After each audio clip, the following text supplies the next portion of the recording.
Hello, John Deere snowmobile fans. If you own a 1980 to 84 John Deere Liquifire, this video is for you. So what my sled is that I'm working on right now is a 1980. I already took the liberty of sonic cleaning these carburetors. If you do not own a sonic cleaner, I highly recommend it for these things. And then I also take and I spray them down with brake clean. I also go in every port with the nozzle of the brake clean and make sure everything flows freely. That is super critical with these carburetors. These are not the best, but they're the nicest set I had laying around for 1980 anyway. Now, the difference between them, between 80 to 84, is they changed the writing on the side of the carburetor in 1982. Why, I have no idea. It's the same carburetor. Tools you're gonna need needle nose pliers, 6mm, 8mm, 9mm, and then a small straight blade screwdriver for getting your pilot jets out, Phillips for getting the bowls off. I use a tubing cutter to cut all my lines. I already pre-cut the lines for this video.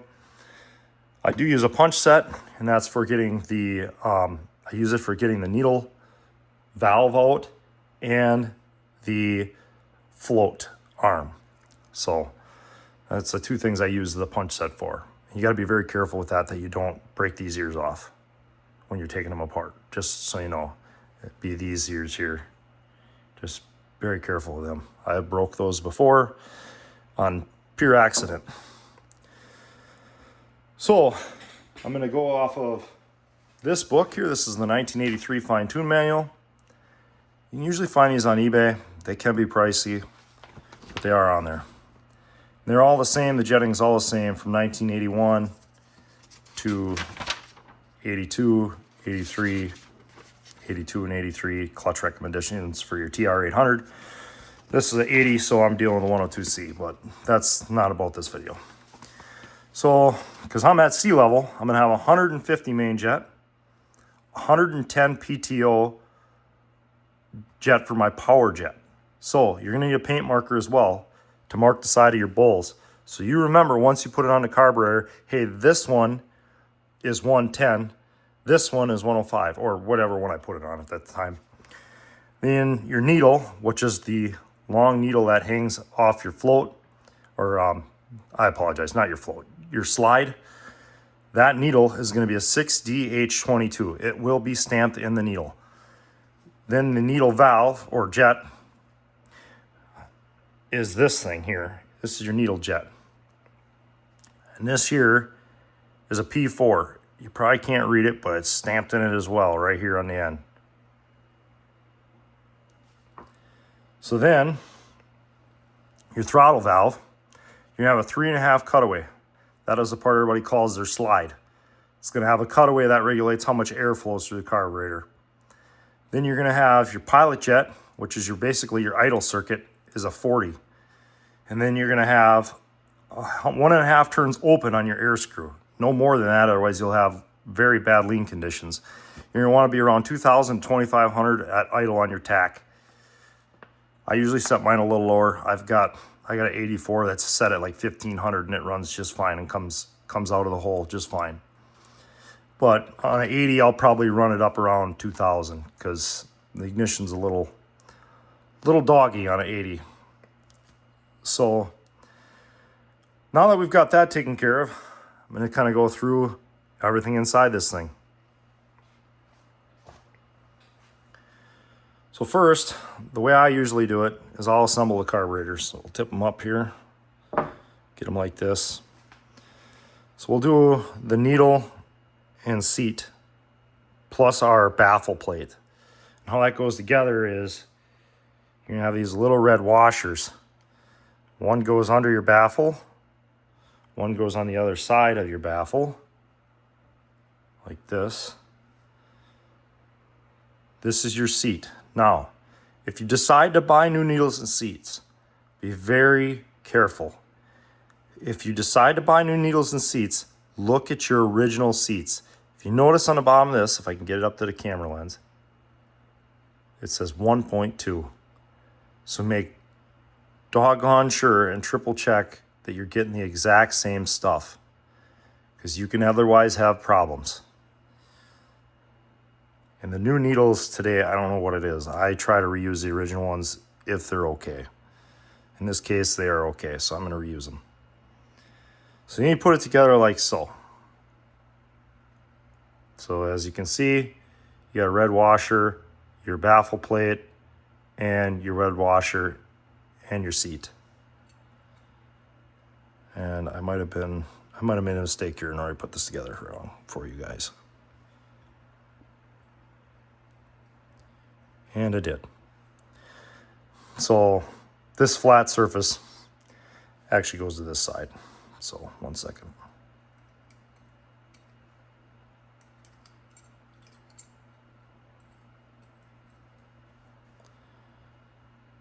This is just going to go on just like so. And that threads in just like that. So there's your baffle plate. We're going to take our wrench here.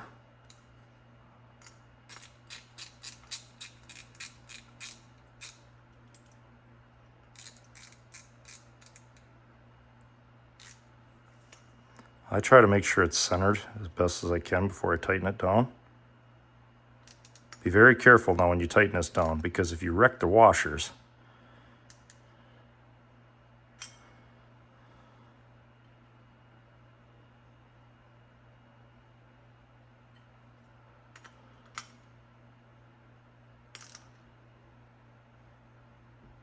pardon my shaky hands.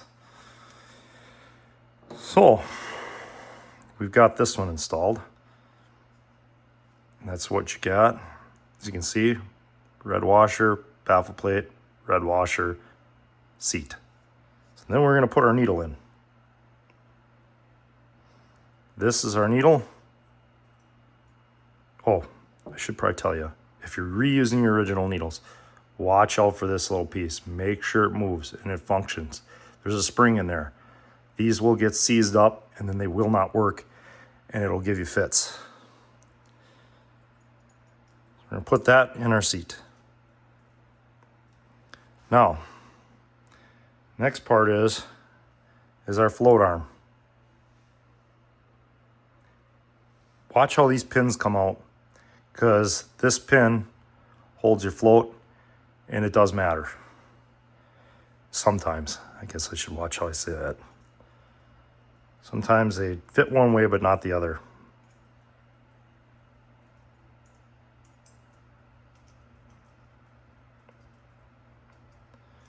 This is hard to do and record here.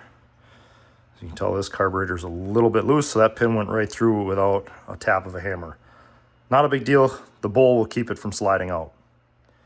So, another key thing that's crucial with these carburetors, you have to watch. I don't know how I'm going to show this on this camera, but you have to make sure this arm is parallel with this, like not tipped up, not tipped down, as it changes how much fuel sits in the bowl.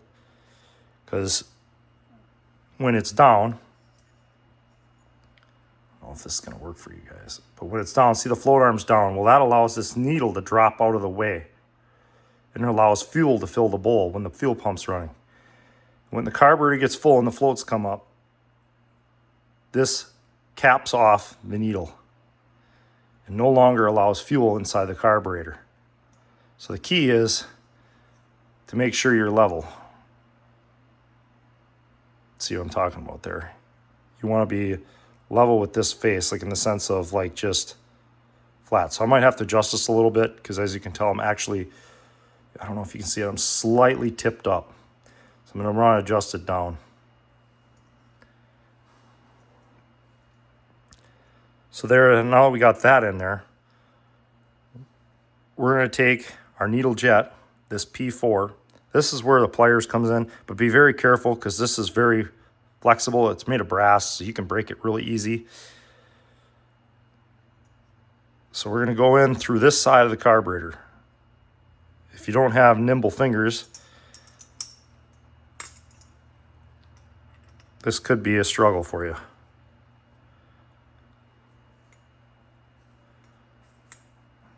Down we go. And it sits in there just like so. There's a notch in there, so be very careful when you go to pound this out. Do not pound this pin out. So if you take a set of punches and you go to knock this brass tube out, make sure your punch is smaller than that brass tube and you do not cover that groove, because otherwise you will knock this pin out and then you got a mess. Then you got to find a new carburetor. So then after you get that up in there, you're going to put this on.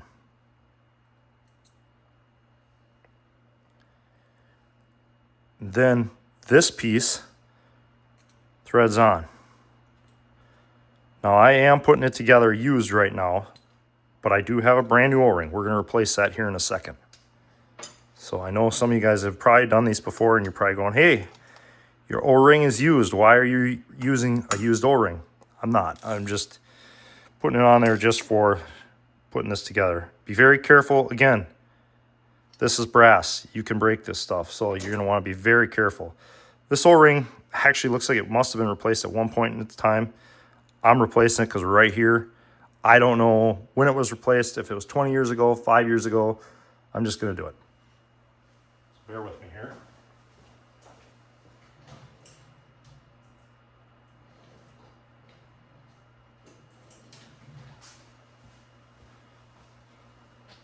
So we're going to take a knife.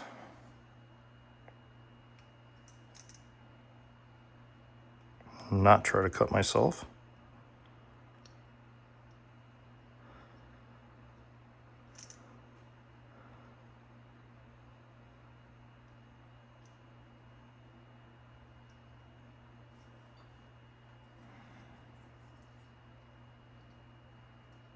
Of course, this is because I'm making a video. This is going to be difficult.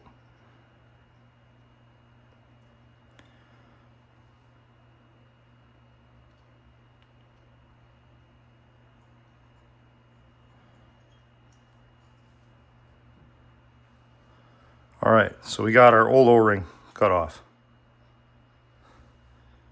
You want to get a new O-ring. You can buy all this stuff from New Breed Deere or New Breed Parts. You just roll the new O-ring. If you can see here, I'm going to roll it right over the top, just like that. Brand new O-ring. That's crucial. You're going to want to make sure you buy new O-rings.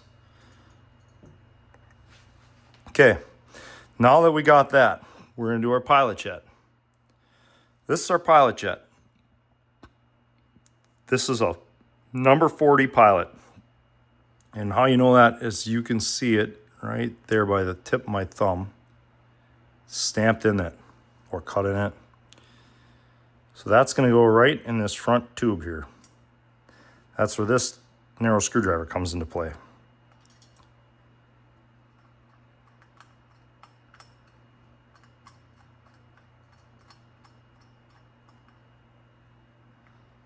Again, it's brass. Don't reef it and break it off in there, because it can be done. Ask me how I know. So now we have the internals of this carburetor built. And we're going to adjust the float arm quick. That's pretty easy. So you got to be very careful with this, but just lift this up. Stick that small straight blade in there and just give it a little bit. See, that's exactly what I wanted. I just bent this little square tab in the middle there. I just gave it a little bit just to pull it up. Not a lot. I didn't go drastic. Just enough to get it to sit down a little bit better. So now we'll do our air screw. So our air screw, you need this little spring and this little piece here. You guys can see it. Spring, screw. All right. That goes in this port of the carburetor. Now what we're going to do is we're going to take our straight blade here. We're going to bottom this all the way out, but not reef it tight. Just, you'll see what I mean. Like, I guess, you should be able to feel it. Okay, so that's bottom. It will not go anymore. So we got to go 1.5 turns out. So we're going to go half, half, and 1.5. That's where we stop. Set. Okay. Now, the main adjustment screw, which for your slide, is right here. Now, the book does not tell you a starting point for this, unfortunately. So what I have done is I usually turn it in all the way, and I go 4 turns out, and I adjust from there. Usually at 4 turns, it will run. So I'll spin it in just like this. I'll go till it stops by hand, then I'll back it out 4 turns. Now, I'm not promising you that's going to be your perfect idle. You're going to have to adjust this in the sled once you hear it running.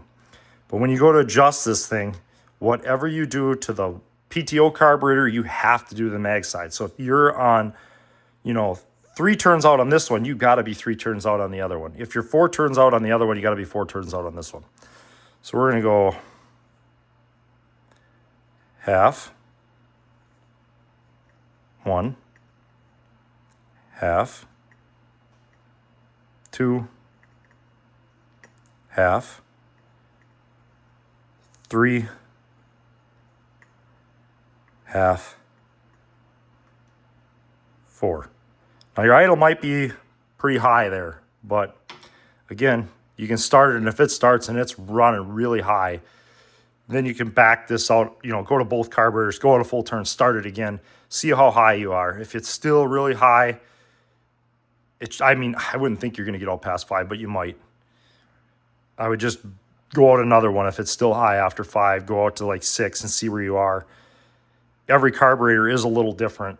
They may be made the same, but these things are made, in a factory at thousands a piece. So I have also had with these things, don't get discouraged if it doesn't run the first time. And the reason I say that is I had one a few years ago on another 1980, give me a bunch of problems, total grief. And what I come to find out is the bowl, this tube was plugged, and it would not run worth a doggone. So make sure this tube is clear too. I've seen these packed clean, packed full with varnish. You're going to want to make sure these things are clean. So now this carburetor is assembled. So we're going to set this one off to the side. Now we're going to go on to this one. Same thing. So I'm not going to go through the exact demonstration that we just did.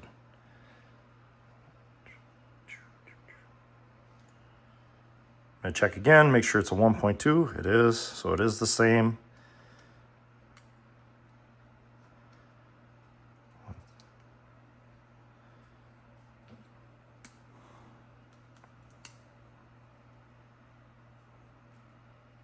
This one's giving me a little trouble here.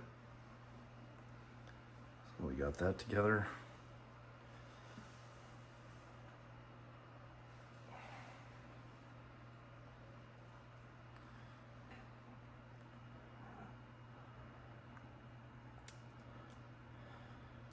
Okay.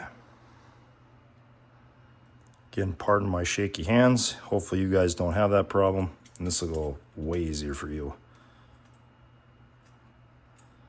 If you do, you can struggle like me then. I'm sorry.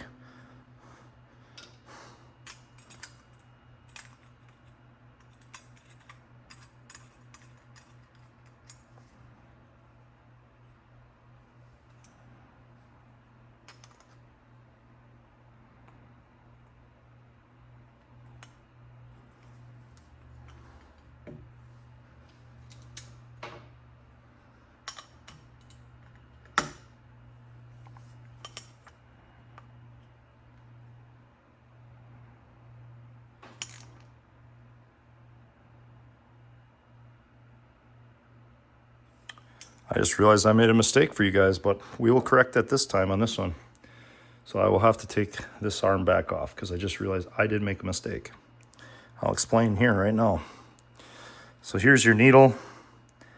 This does spring. Got ahead of myself. Put that on like that, just like we did the test carburetor. But now before we put the float arm on, don't forget this. This is your needle retainer, and I foolishly forgot it.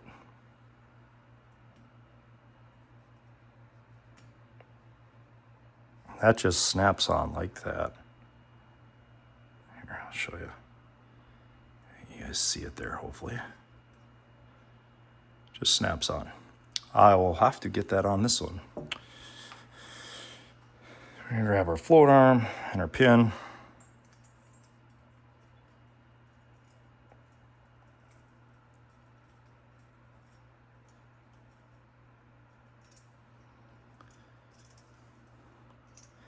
See, this is where you might need a hammer. We gotta be careful here. We don't want to go wailing on it.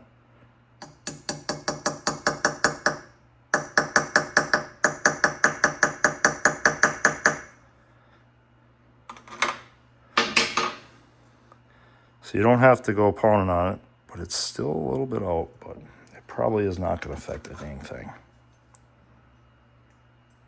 This might not be the original pin from this carburetor. I might have flopped pins.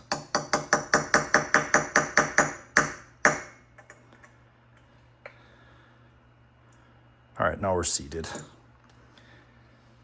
There's our hammer back, put our punch back. So these float arms look pretty good.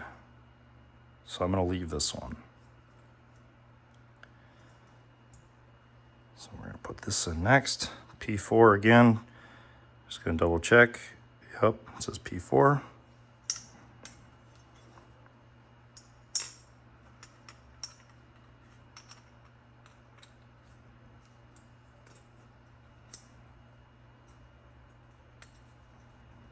Again, watch for that pin. If you notice it wouldn't go down right away for me, I had to clock it, you know, like just a little bit to the right, 10 degrees to get the pin to line up so it would seat in there all the way.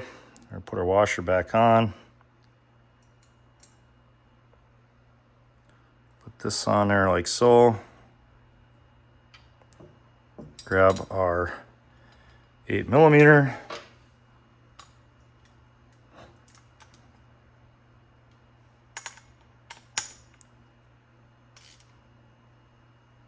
Again, don't want to break it. We're going to cut our old O-ring off.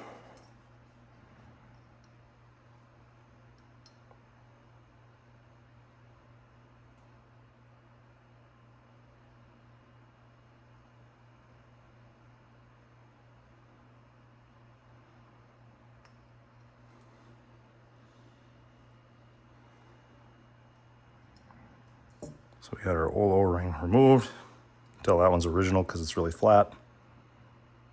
And now we're going to do the same thing. We're going to take our new O-ring, go right over the top, ba-boom. We're on there.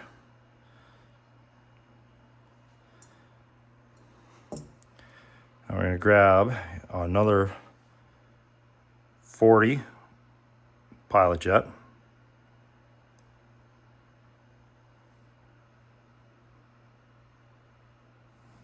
And that goes in there. Grab our skinny straight blade screwdriver.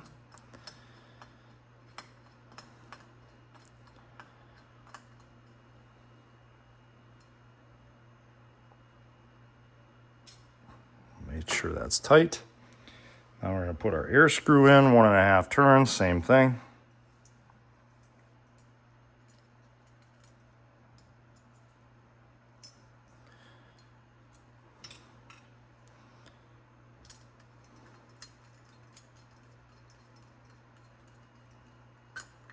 Whoops. Watching the camera, I'm not watching what I'm doing here. Okay, so we're tight. Now don't be alarmed if this flat does not line up like this one. Half, 1.5 total. You want to make sure you're, I'm just going to double check that because I might have moved that at the end here. Yep. Half, 1.5. All right, so there we are. I'm going to put this in. I'm going to set it again. I'm going to go 4 turns out.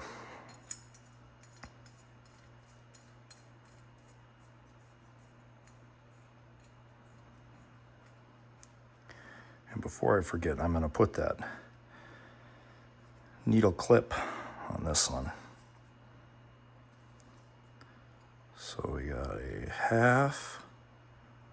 We got 1, 1.5, 2, 2.5, 3, 3.5, 4. So we're set exactly like this carburetor. Now, before I forget, you are going to see a little disassembly here because I did make a oops.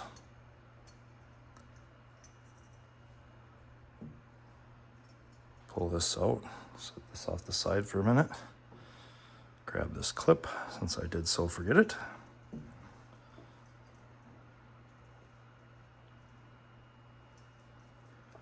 Voila, we got that on there. So you can see it. Just like the other one. I apologize that I missed that. Put our float arm back in.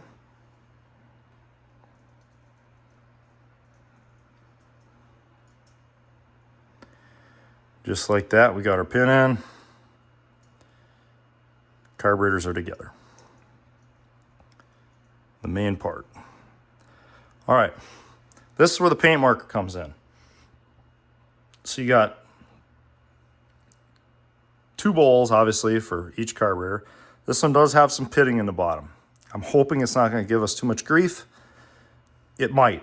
I wish it was like this one. This one's like brand new. But just because it looks nice doesn't mean it's good.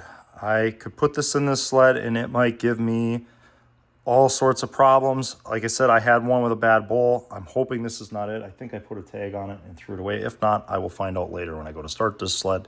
But as far as the video is concerned, I'm going to keep on going, keep on assembling it.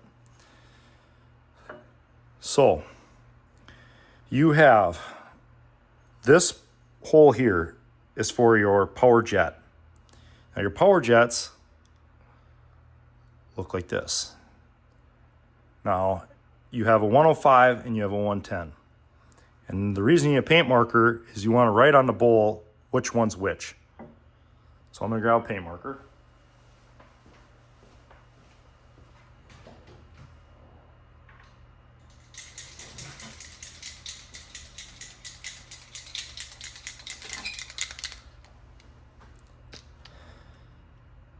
So we're going to write on this bowl 110.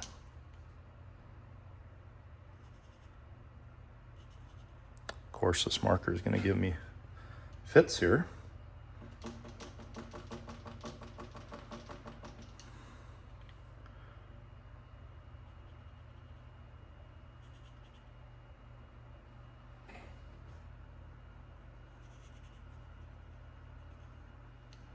Okay, so you got this one written on there as 110.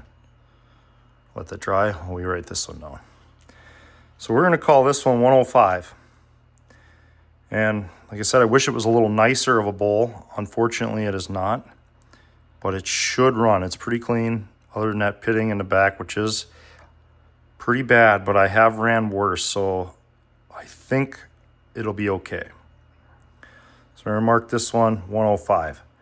Now I should mention, I usually try to mark it to one side because then I can view it inside the sled and I can see which way is which. So in this case, I actually marked it on the wrong side, but it'll be all right. I try to go to this side because then I can see it from the clutch side. 105.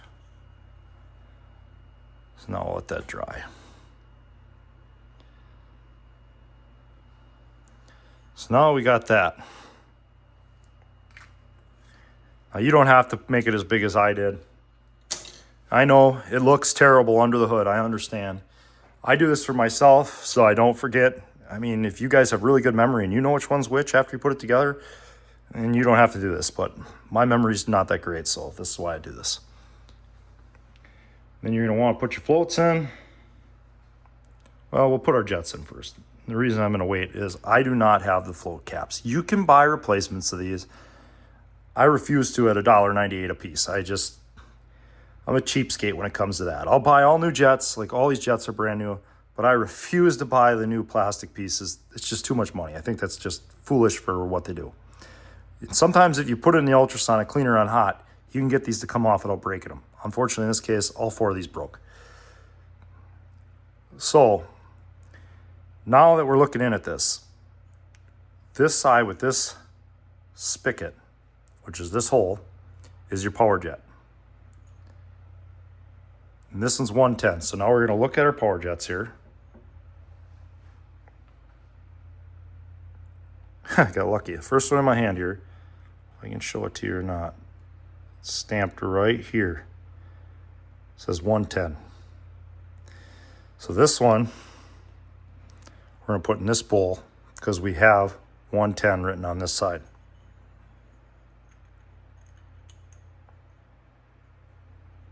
I try to start these by hand because I don't want to cross-thread them. These things are easily cross-threaded. Again, if I didn't have such shaky hands, this would go a lot easier for me. I hope you guys have steadier hands than I do.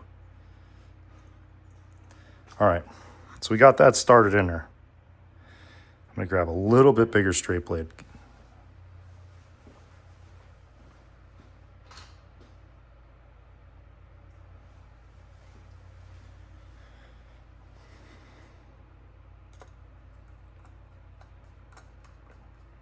Didn't have to, I don't want to break these jets. Make sure it's tight. Actually, see, I think we have a problem with this bowl. That did not go down all the way. That is not good. Okay, hang on. We might be grabbing a different bowl here.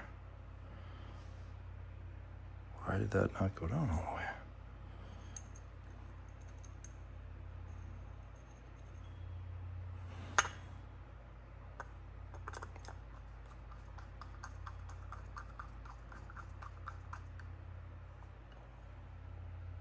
Oh, never mind, it's my vision.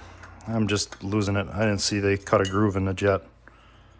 So what I'm not looking at here, I'll pull this back out so I don't get these confused. I'll put it back in the one I wanted. What I didn't see is there's a light groove cut in this, and my eyes deceived me that it wasn't down all the way. Just my eyes.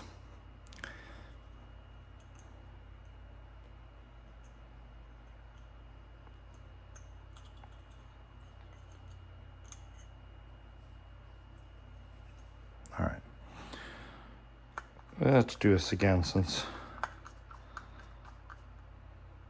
Yep, see, now it's down. I'm just foolish. I got excited there thinking that I had a bad one. It's just my eyes.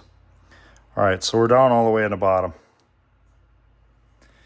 Now we're going to grab our main jet. Now this doesn't matter which one you grab because they're both 150.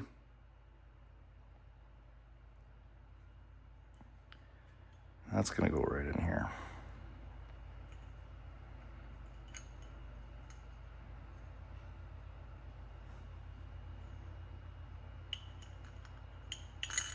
Fiddlesticks. Like I said, I hope you guys don't have shaky hands. If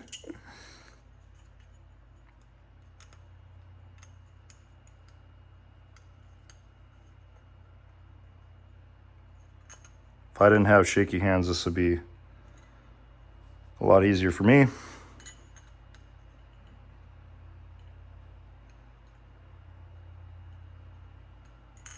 Dang it. Fiddlesticks. Really struggling here today.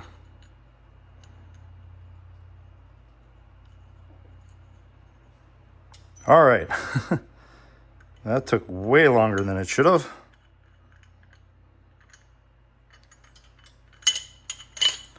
Could have cut down our video time by like 10 minutes with the shaky hands here.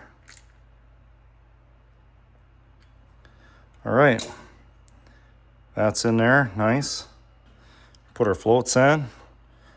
Make sure the pin goes down. Voila. Pin. It even says up and down on it, actually. If you see it there, it says up. So in case you forget. So there we go. We got our 110 jet in our bowl. So now, set that there. We're gonna build the other one quick. This is the one I hope does not give us problems due to the corrosion, but we will find out. Turn that in there.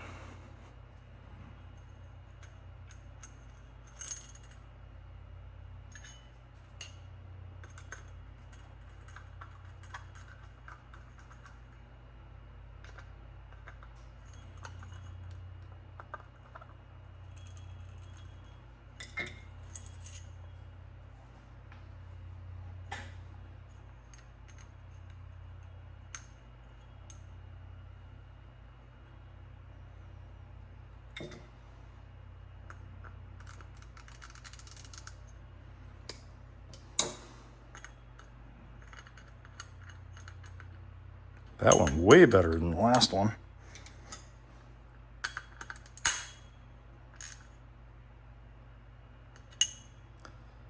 So there we go. We got our 105 power jet in and our 150 main to match the writing. And put our floats on.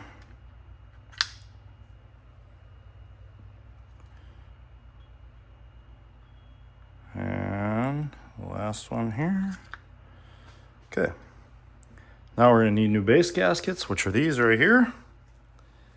If you have trouble getting the old base gaskets off, the sonic cleaner, I'm telling you, that's where it's at. If it's got a little bit of heat to it, that's how these original base gaskets were on these carburetors. They peeled right off. I mean, one piece, that hot pine sol and water makes them really moist, and then they just pull right off nice and smooth. That goes like that. So there we got brand new base gaskets on both carburetors. We got our bowls prepped. So now we're going to put the bowls on the bottom of the carburetors.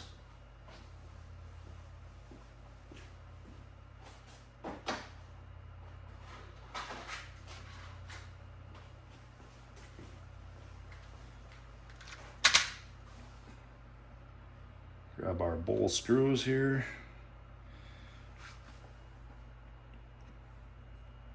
Grab this bowl and this carburetor.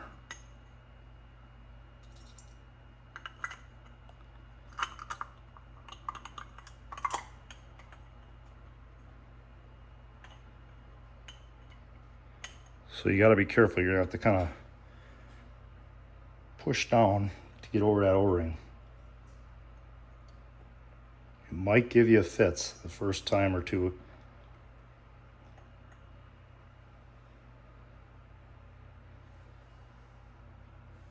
So what I'm going to do now, this bowl I can see does not want to go over that. So we'll give it a minute here. Take this one here.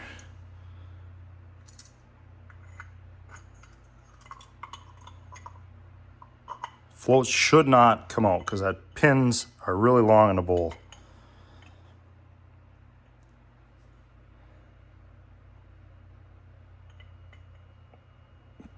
I can tell I'm on this O-ring because this bowl does not want to come off, so that's good.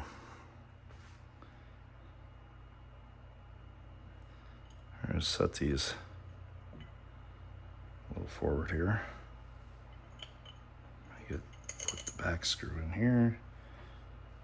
Put the back screw on here. And then this one here. I'm going to start these.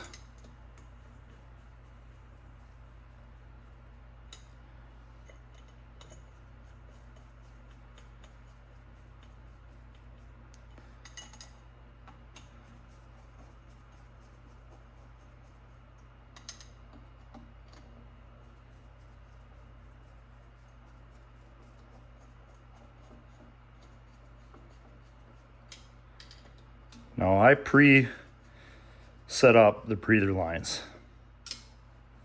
or the overflow lines. So I pre-built them. So I'm going to put it on there. It's 3/16 line. I'm going to come over the top at it. And this one goes in the front hole. And then if you got too much on there, like I do here, you just pull it back. And grab a screw out of the tray here.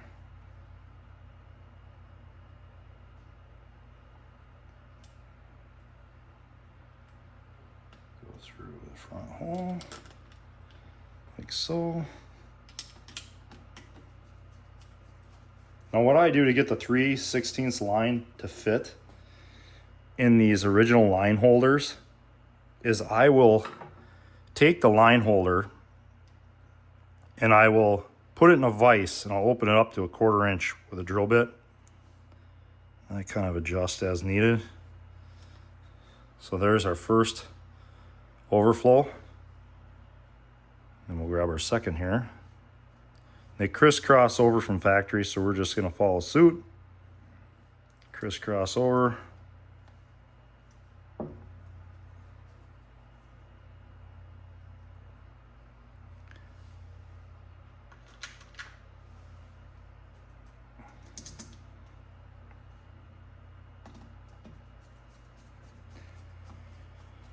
I'm going to thread this on like so.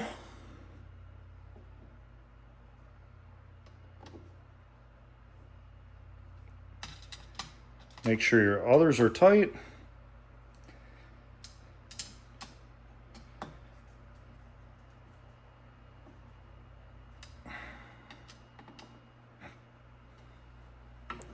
Now this here goes on like so.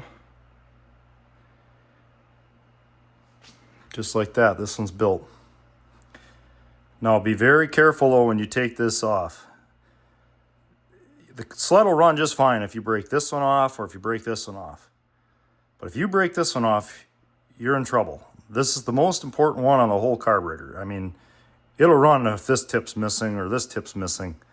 But if this is missing, you can throw it in the garbage. It ain't worth fixing. Some of the original ones, you can pull these out and replace it with another one. Like if your main body is nice, like, and these are good, you can find a junker carburetor, and some these will pull out of. Now, when I say some, there's, like this one would probably pull out because it's a 1980 carburetor. But 82, the ones with the italicized writing on the side, it's a barb fitting. It is not coming out. It is in there for keeps. So, if you have an 82 and up, and you break this thing, you can throw the carburetor in the garbage and get a new one. So now we'll do our other one here.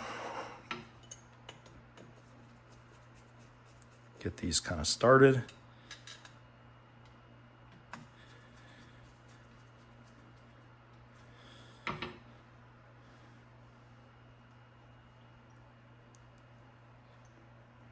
Slide this on, cross over, and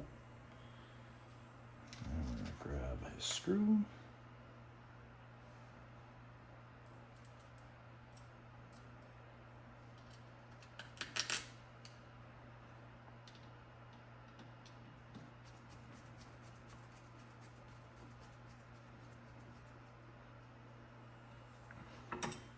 Grab our other breather here. Slide that on this side here. Some guys use 1/8 inch line and then they use a heat gun. I do not. I use 3/16. I have been using 3/16 for, oh man, I don't know, long time. Probably close to 10 years. And I've never had a problem using 3/16, but it's all on personal preference. I've heard of guys even using 3/16 on, 1/8 inch on, or 1/4, on the back, I think it is. I can't remember. They used a different size. I just know I use 3/16. I don't know how the heck they get it on there, but they do apparently.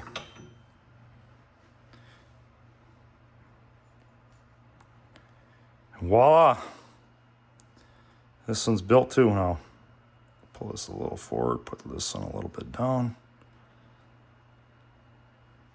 And just like that, we have a pair of Liquifire carburetors completely assembled, ready to go. The other things that you're going to want to check, I will show you here.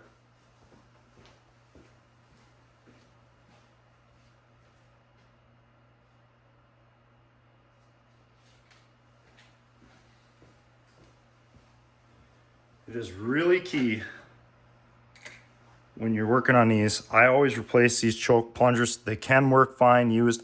I don't reuse them. But now, obviously, these I got to clean yet. This is your cutaway. This is your main slide. And the number's right here. It says 3.5. Now that changes if you're at different elevations. And so does your pilot jet at different elevations. So if you're at different elevations, be careful. Do not follow what I did to the T, because you will have lean conditions and other problems. And then the number on this needle, for me, sea level, is right up here at the top here below the clip, and it says 6DH22. So this is the needle I want. Put that right back in here. Now, if you're having starting problems or even run problems, a lot of that can lie in the choke cable setup. I have screwed up enough that I have figured out that the chokes are extremely, extremely important with these sleds. Like the Trailfire, not so much. I mean, it's important, but it's not like Liquifire. I mean, these are so temperamental if these aren't set right. So I always replace these plungers and I put new springs on here. So I always buy these choke plunger kits. I only use like 2 things out of here. The spring, and I think actually I reuse the springs actually, but I use the plungers. I don't even need half the stuff. All I want is the plungers. And you have to make sure that when you go to set these things, from the bottom of this to this edge is 33 millimeters. So that is huge to make this thing run decent.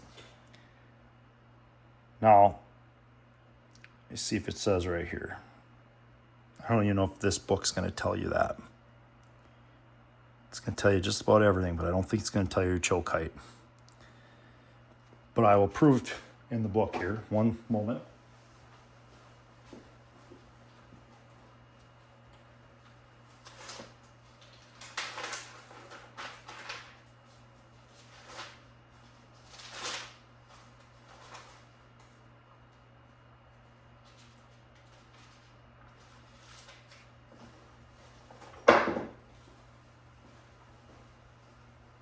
So this is a John Deere Service Tech Manual. And right here is your choke setup. It tells you to turn the adjustment sleeve in or out to obtain the dimension of 32 to 33 millimeters on the right choke and 31 to 33 on the left choke, from the bottom of the choke plunger to the bottom of the brass choke adapter, and tighten. And if you'll notice here in the pictures, he is past the threads and he's on the base. And he's measuring to the base of your plunger. Let's see if I can get you guys in here. So that is also a crucial step. When you get these things in the sled, make sure that they're pulling equally, that both slides are coming up equally at the same time, and that they sit down equally in the carburetors. So then, after you have that adjusted,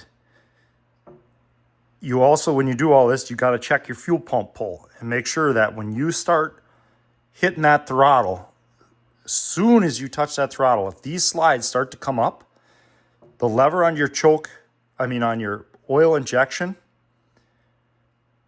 better start rocking back, supplying the motor with more oil injection. But that is how you set up Liquifire carburetors. Hopefully this was helpful for you guys. I know it's a long-winded video. I know it's 40-some minutes long. But there's a lot to these things. And again, don't get discouraged if you put it in and it don't run right away. Take it apart. Look at it again. Double check your passages. These things are super finicky. There's a lot of little passages in these carburetors. I mean, you've got this little port there. You have that little hole in the back.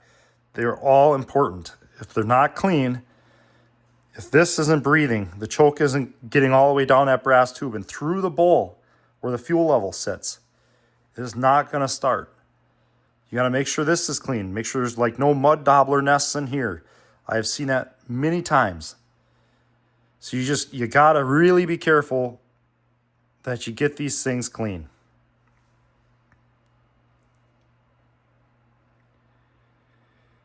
But that is the gist of it.